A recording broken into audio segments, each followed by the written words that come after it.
Well, first of all, thank you so much for taking the time to chat with us thanks for having me. On this important topic on flock cameras. You made the decision today to unilaterally move ahead with continuing the flock contract.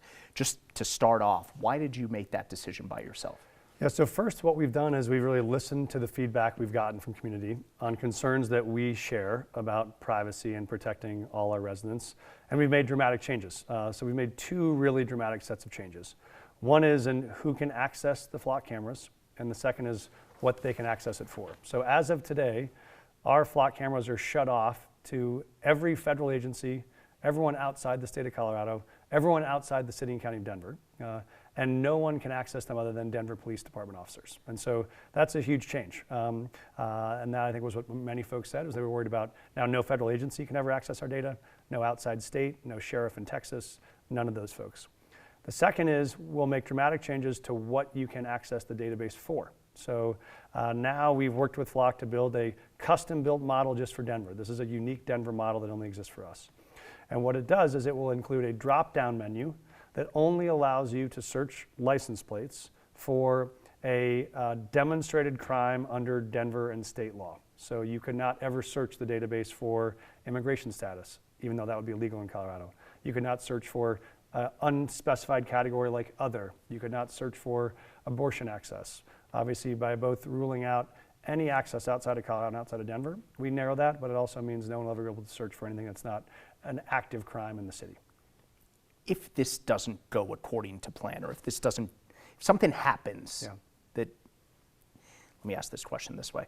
If something happens that isn't along those guidelines, since you move forward with this unilaterally, do the voters of Denver, do the people of Denver, people who live here, can they blame you?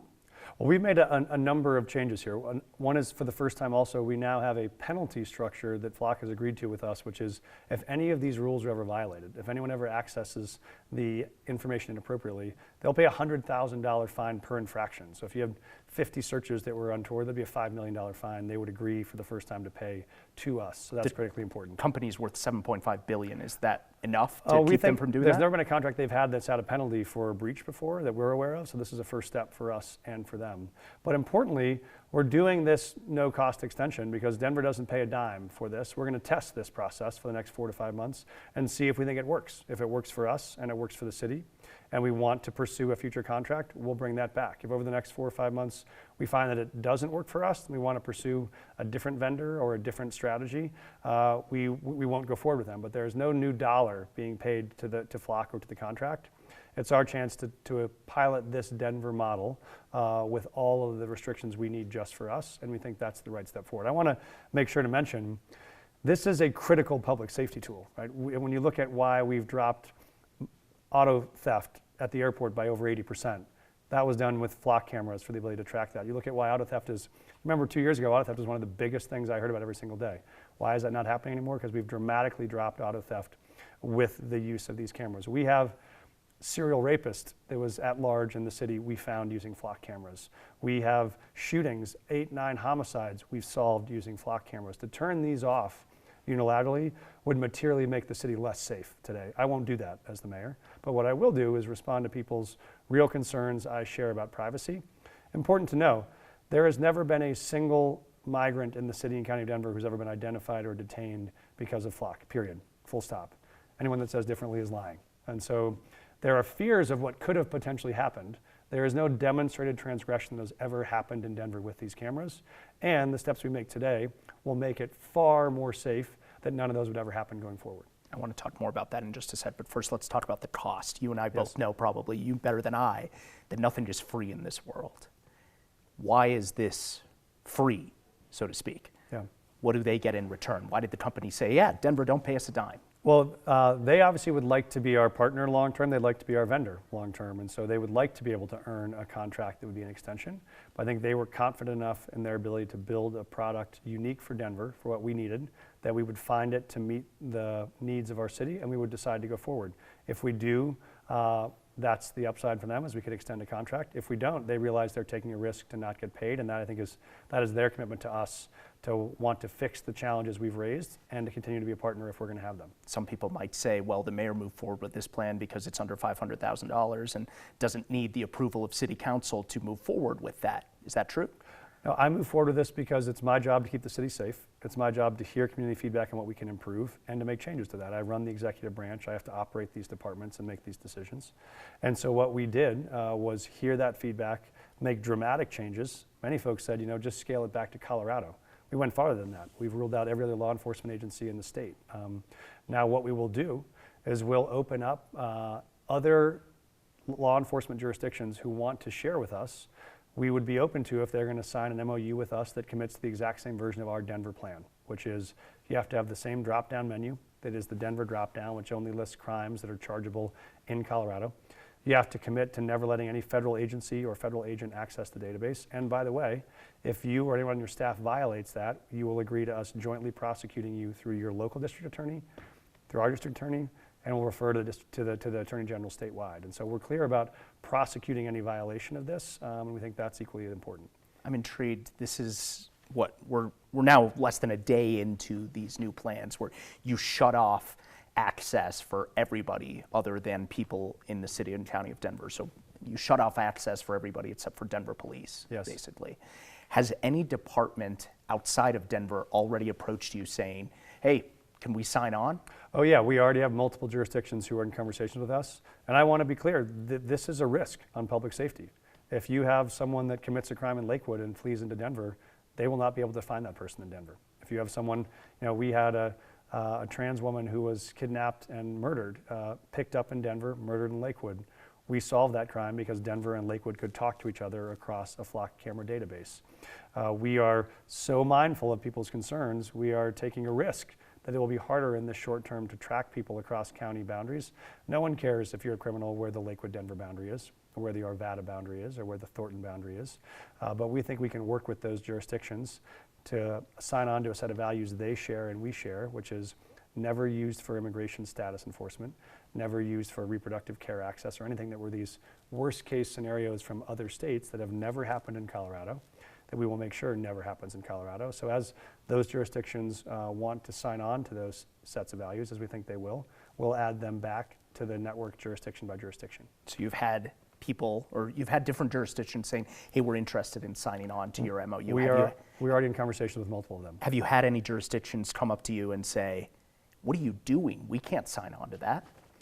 We haven't had that yet. We've had jurisdictions who've said, what are you doing? We want to keep these on. Why would we turn them off? And we've said, we want to both be mindful of our residents' feedback about this and make sure that as we expand the network, we do it entirely safely. And that includes both with who's in the network and what the network does. The other thing we've done is communicated, we will not adopt any incremental new technology uses that the flock develops. So if they develop a new capacity or a new tool or a new system or structure or ability of the network, we will not take any upgrades automatically without agreeing individually to what those changes are, so no one has to be surprised if there's a change in functionality. Earlier this year, you started a task force to help with not only flock cameras, but help guide the city in AI uses and surveillance technologies that are coming about. That task force, to my knowledge, was set up in part to try and make recommendations on future contracts for flock. Have they made any recommendations to you for this upcoming contract? So they are a source for ongoing feedback on any questions around surveillance citywide and all sorts of practices. That can include everything from drones at a protest to halo cameras we use downtown to other emerging technologies like AI utilization in city functions. And so they continue to meet, they continue to bring people in from our department to our administration to get questions. They continue to work on longer term, broader ordinances. I think this is one contract within that broader context. We think we've heard the feedback both that has come up in that task force as well as from residents across the city. And the things we heard were, we just want to make sure federal agencies have no access to this data. Check, that's done. We want to make sure no potentially hostile sheriffs in other states who don't share our values don't have access to this data. Check, that's done. We want to make sure law enforcement agencies in other parts of Colorado, who even though they're bound by the same law to not ask about immigration status, couldn't use this in adverse ways. Check, that's done. We want to make sure there's penalties if they get misused. Now there's now both financial penalties and threat of prosecution for misuse. That's done. We want to make sure there's a chance to really pilot a system that we know works before we commit to putting new money into it. Check, that is also done. So we think we've heard a lot of those pieces of feedback and we've incorporated them into this agreement. We've heard from at least Councilmember Sarah Parody, for example, this morning already, who is not pleased with this decision that you've made unilaterally to move forward with a flock contract. She sits on the board on this task force. Why would anybody want to sit on a task force that was designed and implemented to help guide the city in reaching new contracts if then you're going to turn around and just unilaterally extend those contracts by yourself? Oh, a task force is designed to give feedback. A task force does not delegate the executive power of the city to a member that sits on a task force. That was never the case. That was never communicated. That was never expected. They have the chance to provide feedback. They have. I am still ultimately in charge of this decision. I know Councilman's preference would be to shut off the cameras entirely. That would be to make the city dramatically less safe overnight. I would not do that. And so there are certain folks on the far extremes of this debate. We understand that. I think the great majority of people in the middle say we want to make sure that they're safe, that people from ICE don't have access to these cameras, that's taken care of, that federal agents don't have access, that's taken care of, that other non-aligned jurisdictions don't have access, those are taken care of. So our job is not to listen to any one person on the extremes of a debate, to listen to the great bulk of people in the middle of it and find a path forward, and we think this does that. This, in a sense, is a debate between privacy and public safety on one hand. If you were to shut off the cameras, if you said we are going to let this contract lapse at the end of this month, which you didn't, what would be at stake? What do you think the city of Denver would lose? I think we would see increases in auto theft. I think we would see increases in violent crime. I think we would see increases in in crime in the region because you wouldn't have the ability to coordinate on that. I mean, whenever we have a shooting, whenever we have a violent crime, the immediate look is what's the plate, what's the car, how can we find it? There's also a lot of misperception about this. What this database does is only tracks your license plate and the back of your car. This does not get your face. This is not like your photo radar cameras when you get a speeding ticket and they send you a photo of your face in the car. This literally tracks for a license plate. And it searches for a license plate we have as a known plate in a crime that's been committed. And so I think there's all sorts of misperception that it's tracking people on the street. That is not what it does. It just tracks a license plate that we believe is involved in a crime. So I think that is an important public safety tool, and I think most Denverites agree with that. I think there are concerns in this moment because you have a federal government who's dramatically overreaching on violating people's civil rights. I think no one has fought that federal government harder than I have. I think there's no doubt on where I stand on protecting newcomers in the city. I've made quite clear on that. So this never was going to be something that we would intentionally let federal agencies use. Is something we will refuse to let any federal agency or federal agent use from here forward. And so I think we've met all those reasonable requests, but we also have a reasonable expectation of safety in the city. And it would be like me asking an officer sitting on the side of Colfax in a squad car to put duct tape over his eyes when he saw a car drive by. That is the system we use right now to track vehicles. Technology allows us to not have to have an officer on every block to look for a car that's missing. That's why we use things like text messages for Amber Alerts so that we're all looking. If you have someone who's been kidnapped, like the woman from Boulder who was kidnapped and picked up in Lakewood that used flock cameras to track that abduction, if you have your loved one abducted, you're not hoping that you have an officer sitting on a street corner who happens to see them. We've seen, or we've heard both you as well as Denver police call this a game changer. If you shut off the cameras, you would expect more crime to come up. What do you tell the critics who say, shut them off? I would say I don't think you have a family member who's been a victim of a violent crime before, or I don't think you've had your car stolen before. But if you do have one car to get yourself to and from work every day and it gets stolen and we can't find it and you're expected to get to and from work without it, that changes your life dramatically. You can't make your monthly rent, you can't earn your living. And most importantly, if you have been a victim of a shooting or of an aggravated robbery, or you have had your car jacked and your child is in the back seat, do you want us to say, sorry, we have 111 cameras that could track where your child is in that car, but we chose to turn them off because a small number of folks were worried about a privacy risk that has never happened in this city before? That would be irresponsible. And so we won't do that. What we will do is hear out reasonable folks on both sides and find a path forward. I think this does that. Is there a path forward without you moving forward unilaterally? When this contract runs up in March, I believe, do you feel like there is a path forward in the city of Denver with city council where you can come to an agreement for a contract that's worth more than $500,000 for a long-term contract with this company? I do think there's a path forward because what we've done is responded to a lot of those concerns of many of the council members and the residents that we shared around privacy. this answers a great deal of those concerns. Will there still be some council members who don't support it? I imagine there will be.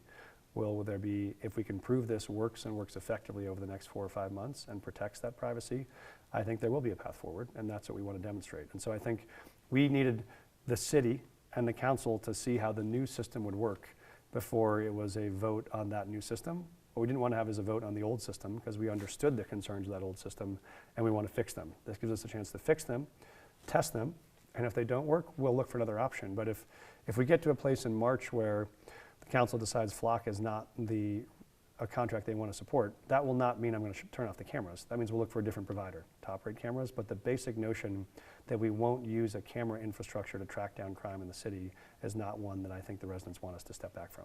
Council voted on it 0-12 a couple months ago.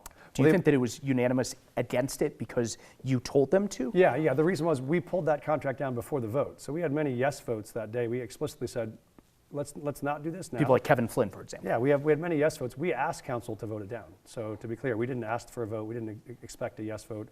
We asked them to vote it down so we could have the time to improve the process and address some of these really valid concerns. And so I think we did that. I think that's not at all representative of where the council was 4 months ago, and not at all representative of where there will be with the changes we've made now, because that's what we've done over that last stretch of time, is listen to that feedback and then be able to make changes. My final topic that I want to touch on, and I bring this up because it's getting a lot of traction online from the far left portion of your party. There are theories that Flock is funded by Michael Bloomberg, and Bloomberg has donated to your campaigns as well. And I want to give you a chance to respond to that. Have there been any donors or any outside money that has come in and said, no, hey, City of Denver, Mike Johnston, can you please continue using these cameras? No, it's preposterous. There is no outside interest that cares about us driving up crime in Denver other than maybe criminal networks or cartels. They'd probably love to have us shut the networks off. But other than that, there is zero one of our supporters who ever reached out to weigh in on this contract, and I think that suggestion is preposterous. And to me, that shows the last vestige of folks who've lost the policy argument as you try to look for conspiracies or for process complaints. The question is, what do you think is the actual solution that keeps Denver safe and protects people's privacy, particularly those folks who are newcomers in the city? No one can make a viable argument that I'm not committed to protecting the privacy of newcomers in the city. And I think no one can claim that this system, where no federal agency or agent ever has access, no one outside the state has access, no one outside Denver has access, no one can ever access it other than for a crime in this city, and any violation will be prosecuted and the company will be fined. I think that is as robust of a system of privacy anywhere in the country, stronger than what they have in California or Virginia. And so I think we've built a solution that will work for the city in a really positive way. Mayor, I appreciate you taking the time. Is there anything I've missed or anything you want to add? No, I appreciate you having me. Thanks for taking the time.